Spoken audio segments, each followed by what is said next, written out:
नमस्कार, आपके साथ मैं हूं अभितोष सिंह।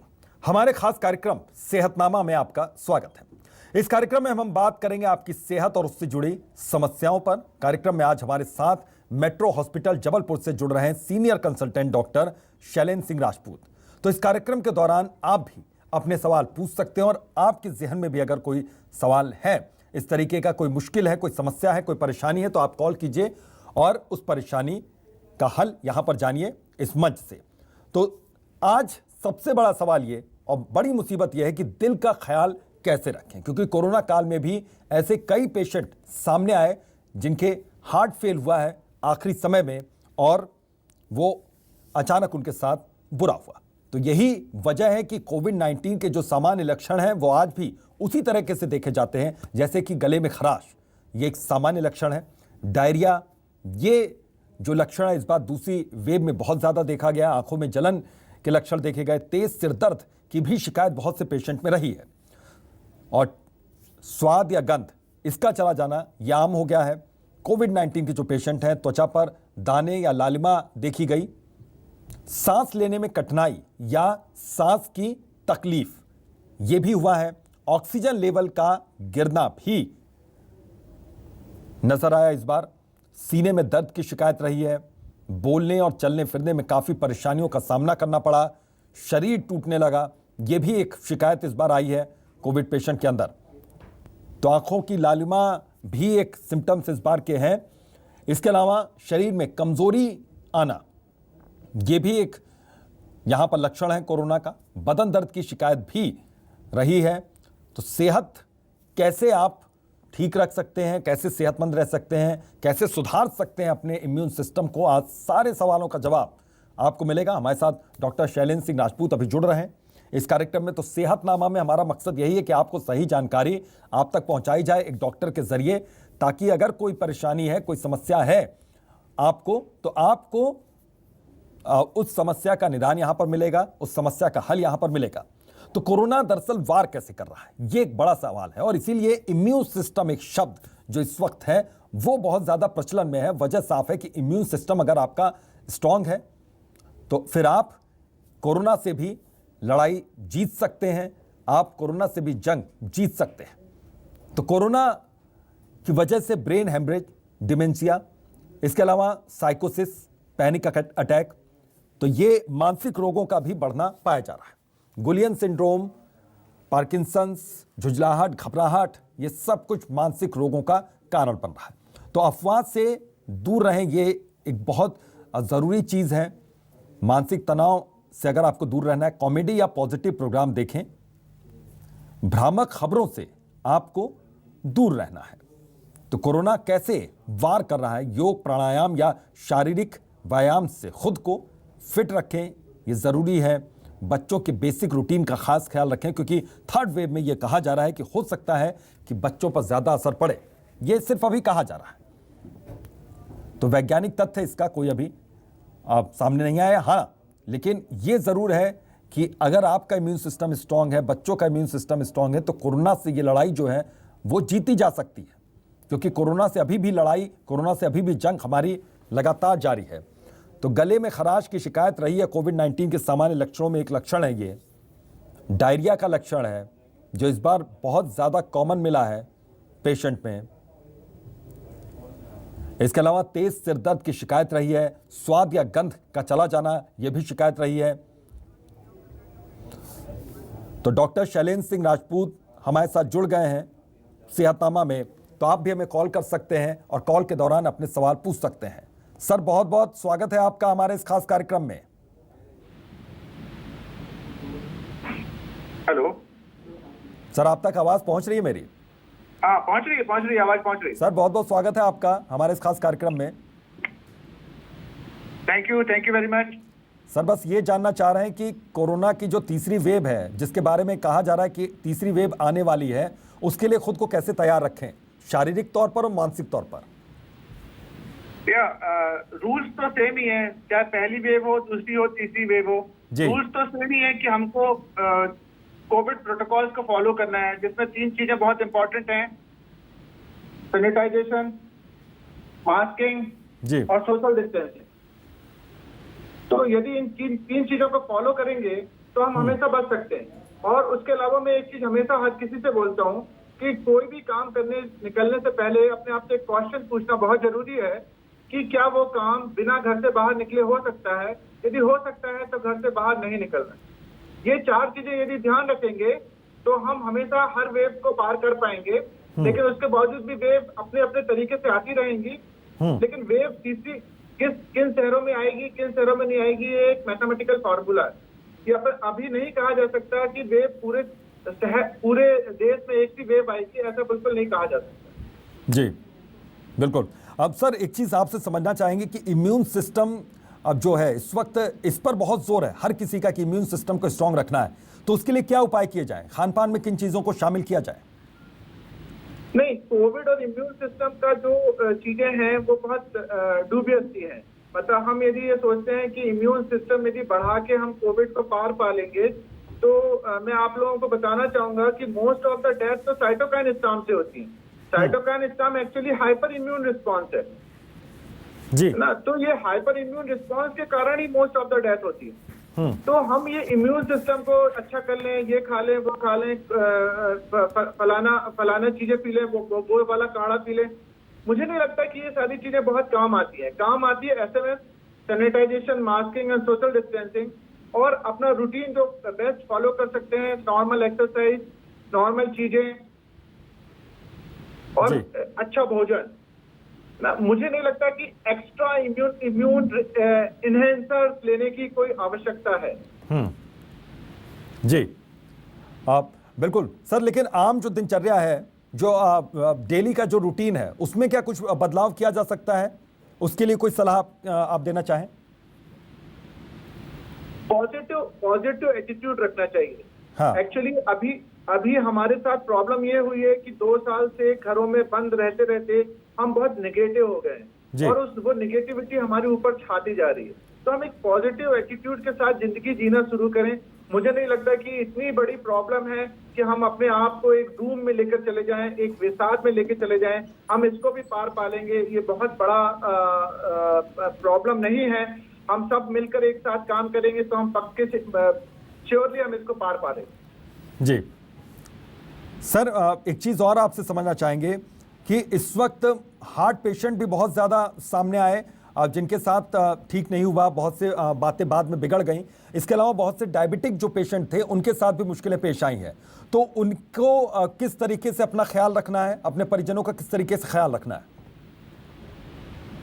देखिए, कोविड जिस तरीके की डिसऑर्डर है, ये उन पेशेंट्स को ज्यादा मुश्किल में डालती है जो मॉर्बिडिटी लिए हुए हैं। मतलब जो हार्ट डिसीज के पेशेंट हैं, जो डायबिटिक पेशेंट हैं, जो किडनी के पेशेंट हैं, लिवर के पेशेंट हैं, उन पेशेंट्स को ज्यादा मुश्किल में डालता है, उनमें ज्यादा सीवियरिटी के साथ आता है।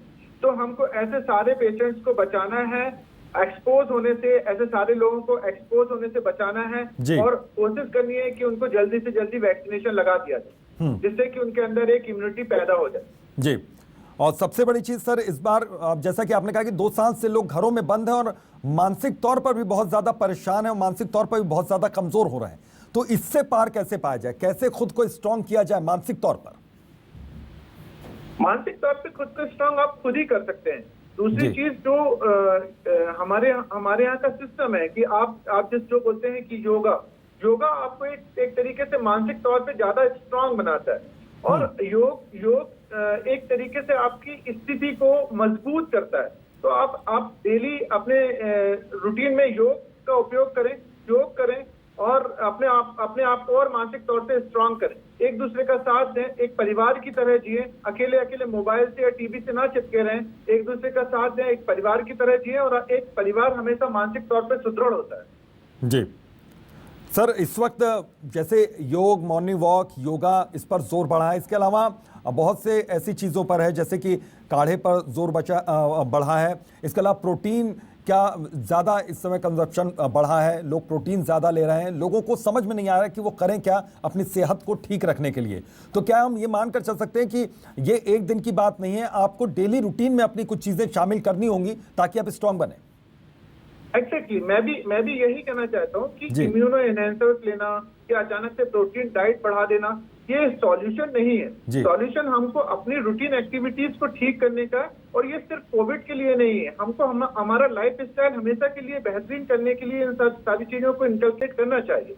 और इम्यूनो एनहेंसर्स पे तो मैं बिल्कुल भी जोर नहीं देना चाहूंगा, क्योंकि मैंने आपको पहले भी बोला कि most of the Covid death because of cytokine storm होती है। साइटोकाइन स्टॉर्म का मतलब होता है हाइपर इम्यून रिस्पॉन्स। तो इम्यूनो एनहेंसर्स मुझे नहीं लगता कि किसी तरीके से कोई भी फायदा पहुंचाते। जी सर, एक चीज़ और आपसे जानना चाहूँगा, क्योंकि चूंकि अब अनलॉक की प्रक्रिया चल रही है और बहुत सी जगहों पर रेस्टोरेंट, होटल्स खुल गए हैं, तो बाहर का खाना कितना सुरक्षित है? क्योंकि जोमेटो या स्विगी ऐसी कुछ कंपनियां हैं जो आपके घर पर सप्लाई कर रही हैं खाना, आपको घर पहुंचा दे रही हैं, लेकिन होम डिलीवरी भी क्या सुरक्षित है? नहीं, खाने के साथ कभी कोविड का फैलने को लेके कभी कोई चीज आई नहीं है। इतनी सारी छोटी छोटी सी चीजों पे साइंटिस्ट रिसर्चर्स काम करते रहते हैं, पर ऐसा कभी नहीं हुआ कि खाने के कारण कोविड फैला हो, पर्टिकुलरली खाने के फूड पैकेट से कोविड फैला हो, ऐसी कोई चीज आई नहीं है। वैसे भी कोविड एयर मतलब ड्रॉपलेट न्यूक्लियाई है, सरफेस पे कोविड बहुत ज्यादा देर सरफेस पे जिंदा रहता नहीं है कोविड। तो खाने से फैलने की संभावना बहुत कम है। मुझे नहीं लगता कि हमको इस तरीके की चीजों को लेके एक डूमिंग पैदा करनी चाहिए कि हाँ खाने से भी फैल सकता है और आप खाना भी बंद कर दें। हाँ, आउटिंग मुझे लगता है कि सोच समझ के करनी चाहिए, क्योंकि आउटिंग में वापस आप सोशल डिस्टेंसिंग के रूल्स को ब्रेक करते हैं। तो आप घर पे खाना मंगा सकते हैं और कोशिश करें कि खाना गर्म हो, क्योंकि गर्म खाना से हर तरीके के कीटाणु मर सकते हैं। जो ठंडा खाना होता है, मैं हमेशा कोशिश करता हूँ कि सलाद हो गया या फिर रायता हो गया, जो ठंडा खाना होता है, जो उबला हुआ नहीं रहता है, उसको अवॉइड करें। लेकिन गर्म खाना आप खाना खा सकते हैं, क्योंकि उससे वायरस 100% मर जाएगा। जी सर, एक चीज़ और भी है, वेज और नॉनवेज को लेकर भी एक लड़ाई छिड़ी रहती है, जंग छिड़ी रहती है कि वेज सही है कि नॉनवेज सही है। इसके बारे में भी थोड़ा सा कुछ अगर आप सलाह मशवरा देना चाहें तो। भैया, पूरे वर्ल्ड में यदि अपन देखें तो 50% पॉपुलेशन वेज है, 50% पॉपुलेशन नॉन वेज है। और हम हिंदुस्तान में का पॉपुलेशन का रेशियो थोड़ा डिफरेंट होगा, लेकिन यदि हम वर्ल्ड वाइड देखें, यूरोपियन कंट्रीज और अमेरिकन कंट्रीज में, तो वहाँ तो 70-80% लोग नॉन वेजिटेरियन होते हैं।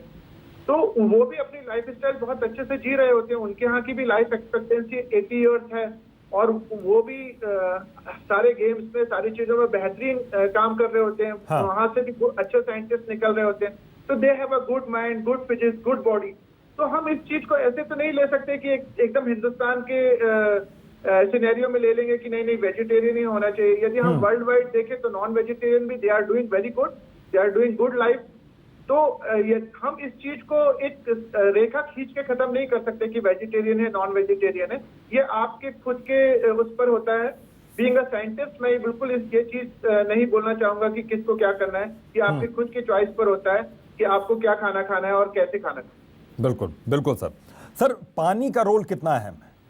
क्योंकि पानी कम पीना है, ज्यादा पीना है, गर्म पीना है, या फिर उसको काढ़े के रूप में लेना है, किस तरीके से पानी का रोल बहुत ज्यादा अहम हो जाता है? क्या कोरोना और पानी का कुछ लेना देना है?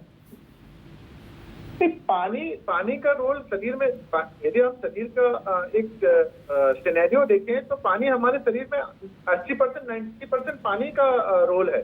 तो पानी का बहुत ज्यादा रोल होता है हमारी डेली रूटीन एक्टिविटीज में, और हमको पानी इनफ अमाउंट में लेना चाहिए, ज्यादा भी नहीं, कम भी नहीं, लेकिन 1.5 से 2 लीटर पानी पर डे हमको कंज्यूम करना चाहिए। यदि हमको कोई कार्डियक इलनेस या हमको कोई लिवर इलनेस या किडनी इलनेस नहीं है, क्योंकि जब ये वाली इलनेस रहती है तो हमारा पानी का कंजम्पशन डॉक्टर से कहे अनुसार हमको कम करना पड़ता है। लेकिन एक नॉर्मल पर्सन को 1.5 से 2 लीटर पानी का कंजम्पशन करना चाहिए। ये हमारी चीजों को साफ रखने में, हमको डिटॉक्सिफाई करने में बहुत ज्यादा उपयोग।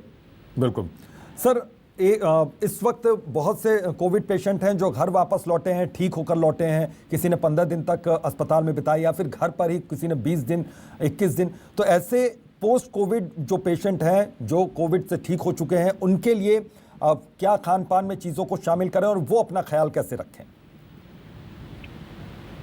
मुझे लगता है सबसे पहले तो वो जो डर, हॉस्पिटल जाके 15 दिन का जो हॉस्पिटल में रह के जो डर व्याप्त हुआ है, उस डर को सबसे पहले छोड़ना जरूरी है।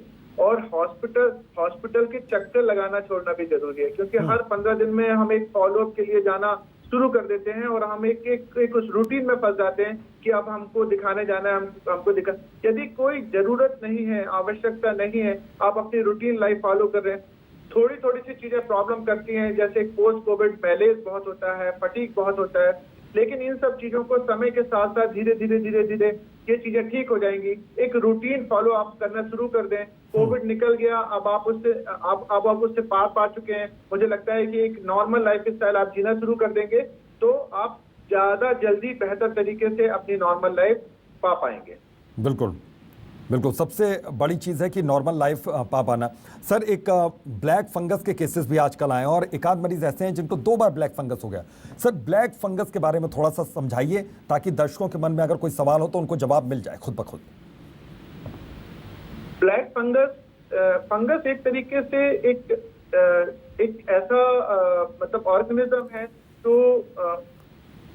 जब हमारी इम्यूनिटी कम होती है तो वो हमारे शरीर पे ज्यादा हावी होता है।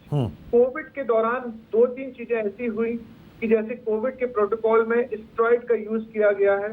स्टेरॉइड से हमारी इम्यूनिटी कम होती है और उस इम्यूनिटी कम होने के कारण ब्लैक फंगस ने शरीर में ग्रो करना शुरू किया जी। बहुत सारी चीजें उसमें निकल कर रही हैं कि यहाँ से आया होगा, वहां से आया होगा, औद्योगिक ऑक्सीजन से लोगों में पहुंचा, खराब पानी से लोगों में पहुंचा। इस पे एग्जैक्टली नहीं बोला जा सकता कि कहां से कैसे पहुंचा, लेकिन लोग इस चीज से बहुत ज्यादा प्रॉब्लम में गए और ये एक ऐसी बीमारी है जो लोगों को बहुत लंबे समय तक परेशान कर रही है। आपने जैसे बोला 2-2 बार हो रही है, 2-2 बार तो नहीं हो रही है, वो एक्चुअली ठीक ही नहीं हो रही है। एक तरीके से आप ये बोल सकते हो कि उसने क्योर नहीं किया, एक थोड़ा सा भाग ब्लैक फंगस का पड़ा रहा वहां पे और उसके बाद जब हमने दवाइयां बंद की तो वो वापस ग्रो कर गया। तो इस तरीके की चीजें हो रही हैं और मुझे लगता है कि ये चीज भी अब जैसे जैसे कोविड का डिक्रीज होता जा रहा है, चीजों में थोड़ा सा समानता आती जा रही है, लोग समझदार होते जा रहे हैं, तो ब्लैक फंगस के साथ भी हम ब्लैक फंगस को जल्दी पकड़ पा रहे हैं। जैसे हमने अपने सेटअप में ब्लैक फंगस बहुत जल्दी हम लोगों ने जो पकड़े हैं ब्लैक फंगस, उसमें ऑलमोस्ट 80% लोगों को ठीक कर चुके हैं। तो यदि हमको कहीं पर भी ऐसा लगता है कि हमको ब्लैक फंगस हो सकता है तो अपने डॉक्टर को तुरंत जाके पूछना है, जो इन्वेस्टिगेशन कराना है वो इन्वेस्टिगेशन कराना है और यदि हम उसको अर्ली पकड़ पाएंगे तो हम जल्दी ठीक कर पाएंगे। बिल्कुल बिल्कुल सर, अस्थमा के मरीज जो हैं या फिर हार्ट पेशेंट जो हैं उनको किस तरीके से ख्याल रखना है? अगर वो कोविड पॉजिटिव नहीं है फिर भी वो किस तरीके से ख्याल रखें ताकि वो कोविड पॉजिटिव के, क्योंकि प्रोटोकॉल का जो पालन लोग कर रहे हैं उससे चांसेस कम है कि उन्हें कोविड हो, लेकिन फिर भी अगर अस्थमा के मरीज हैं तो उनकी परेशानी दोगुनी हो जाती है, तो वो कैसे ख्याल रखें? मतलब अस्थमा के मरीज को भी वही सारी चीजें फॉलो करनी है जो मैं पहले भी बोल चुका हूं कि उसका और कोई सेकंड रूल नहीं है जी कि अस्थमा के मरीज को कुछ खास करना है। उनको भी वही चीजें फॉलो करनी है कि आपको सैनिटाइजेशन, मास्किंग और सोशल डिस्टेंसिंग, और दूसरी बात है कि आपको अपनी ड्रग्स बराबर लेते रहना, क्योंकि यदि आपका लंग कंप्रोमाइज होगा और कंप्रोमाइज लंग में यदि कोविड होगा तो ज्यादा प्रॉब्लम होगी। और चौथी बात मैं ये बोलना चाहता हूँ कि जितने जल्दी से जल्दी हो सके वैक्सीनेशन ले लें जिससे कि आप इम्यून हो सके, क्योंकि आप लोग हाई रिस्क हैं। जो भी मॉर्बिड पेशेंट्स हैं, अस्थमेटिक पेशेंट्स हैं, कार्डियक पेशेंट्स हैं, वो जितने से जल्दी हो सके वैक्सीनेट करें खुद को और खुद को बचाएं। बिल्कुल सर, जो पोस्ट कोविड पेशेंट हैं उनको तरह तरह की जानकारी इधर उधर से मिल रही है। कोई कह रहा है कि 4 हफ्ते के बाद वैक्सीनेशन वो करवा सकते हैं ठीक होने के बाद, या फिर वो कहते हैं कि 3 महीने तक आप वैक्सीनेशन ना करवाएं उसके बाद करवा सकते हैं। सर, सही समय क्या है वैक्सीनेशन का? देखिए, मैं इसके लिए एक लॉजिकल आंसर आपको देता हूँ जी सर, कि एक्चुअली हमारी गाइडलाइन बोलती है 3 महीने बाद कराना चाहिए, और 3 महीने बाद का एक लॉजिकल थिंग ये है कि जब हमको कोविड होता है तो हमारे अंदर एक कोविड के अगेंस्ट एंटीबॉडी फॉर्मेशन हो जाता है, करेक्ट जी। तो यदि हम उसके बाद वैक्सीन लेते हैं, वैक्सीन में एक कोविड का एक छोटा सा पार्ट है जिसको हम स्पाइक प्रोटीन बोलते हैं। वो स्पाइक प्रोटीन के अगेंस्ट भी हमारे बॉडी में एंटीबॉडी तैयार हो चुकी है। तो जब हमने वैक्सीन लिया तो हमारी ही एंटीबॉडी उस स्पाइक प्रोटीन को पूरे तरीके से नष्ट कर देती है, जिससे कि वो वैक्सीनेशन मुझे लगता है कि उस समय कारगर साबित नहीं होता। तो एक बार हमारी जो एंटीबॉडी इन्फेक्शन के कारण बन चुकी है, वो एक बार यदि नीचे तक आ जाती है, उसके बाद हम वैक्सीनेशन लेते हैं तो वो बूस्टर का काम करती है। तो यदि हम अर्ली वैक्सीनेशन करते हैं तो वो वैक्सीन खराब हो जाता है, क्योंकि हमारी एंटीबॉडी उस वैक्सीन को न्यूट्रलाइज कर सकती है, ऐसी एक थ्योरेटिकल पॉसिबिलिटी बनती है। तो बेस्ट है कि कोविड होने के 3 महीने बाद ही वैक्सीनेशन लिया जाए। जी, 3 महीने बाद लिया जाए। सर, इस वक्त बारिश का मौसम चल रहा, मानसून चल रहा है, बहुत सी जगहों पर बारिश भी हो रही है, तो ऐसे में सर्दी जुकाम आम बात हो जाती है। लेकिन आम सर्दी जुकाम, आम जो फ्लू है और उसमें और कोविड के जो पेशेंट है उसमें कैसे हम फर्क कर सकते हैं? किस तरह के सिम्टम्स उसमें एक्स्ट्रा हो सकते हैं? देखिए, जो कॉमन फ्लू है और कोविड का जो फ्लू है, इसमें बहुत ज्यादा डिफरेंशिएट नहीं किया जा सकता। जी सर। 2-3 चीजें डिफरेंशिएट होती हैं, जैसे नोज रनिंग, मतलब राइनोरिया, जिसको हम बोलते हैं कि नाक बहना, और छींक आना, ये कोविड का सिम्टम्स नहीं है, लेकिन कॉमन फ्लू का खास सिम्टम्स। तो नाक बहना और छींक आना कोविड का सिम्टम्स नहीं है, लेकिन कॉमन फ्लू का खास सिम्टम्स है। और कोविड में जो लॉस ऑफ टेस्ट और लॉस ऑफ स्मेल जाती है, वो लॉस ऑफ टेस्ट और loss of smell common flu का सिम्टम्स नहीं है, वो कोविड का खास सिम्टम्स है। तो इन 2-3 चीजों से हम ये डिफरेंशिएट कर पाएंगे कि हम कॉमन फ्लू की तरफ हैं या कोविड फ्लू की तरफ हैं। लेकिन मैं तब भी ये बोलना चाहूंगा कि जब हम एपिडेमिक में हैं, जब हम किसी पैंडेमिक में हैं, better to get tested rather than take it granted. मुझे लगता है कि टेस्ट करवा लें तो ज्यादा बेहतर होगा कि कोविड नेगेटिव है कि कोविड पॉजिटिव। बिल्कुल, यानी कि आपको अगर सर्दी जुकाम भी है तो आप टेस्ट करवा लें। ये सलाह दर्शकों के लिए है यहाँ पर कि अगर आपको लग रहा है कि आपको साधारण सर्दी जुकाम है फिर भी आप टेस्ट करवा लें। लेकिन सर, बहुत से ऐसे लोग होते हैं जिनका शरीर ऐसा है कि जब भी मानसून आता है उनको सर्दी जुकाम होता ही होता है, तो वो कैसे डिफरेंशिएट करें? उनको भी टेस्ट कराना फिर उतना ही जरूरी हो जाता है? नहीं, सर्दी जुकाम मतलब यदि आप एलर्जिक राइनाइटिस बोल रहे हैं, जहाँ फीवर नहीं आ रहा है, जी, है ना, यदि फीवर नहीं आ रहा है तो वो एलर्जिक राइनाइटिस, मतलब ये मौसम चेंज होने के कारण जब आपको एलर्जिक राइनाइटिस होता है, जब नए पोलेंस आते हैं, नई चीजें आती हैं, तो आपको एक तरीके से एलर्जी होती है, तो उस दौरान आपको कोविड नहीं कराना। फीवर तो एक प्रोमिनेंट सिम्टम है, लेथार्जी और फीवर एक प्रोमिनेंट सिम्टम है। लेथार्जी और फीवर यदि आपको आ रहा है तो आपको कोविड टेस्ट करा लेना चाहिए। जी सर, बहुत बहुत शुक्रिया अपना कीमती वक्त देने के लिए, और उम्मीद करते हैं कि दर्शकों को उनके सवालों के जवाब मिले होंगे। तो अपना ख्याल रखिए और जो कोविड प्रोटोकॉल है उसका भी ख्याल रखिए, क्योंकि अगर कोरोना से बचना है तो यही एक विकल्प है। दूसरा वैक्सीनेशन है, वो जरूर करवाइए, ये हम भी आपसे अपील कर रहे हैं। आज के लिए सेहतनामा में बस इतना ही। देखते रहिए न्यूज़ 24 मध्य प्रदेश छत्तीसगढ़। नमस्कार।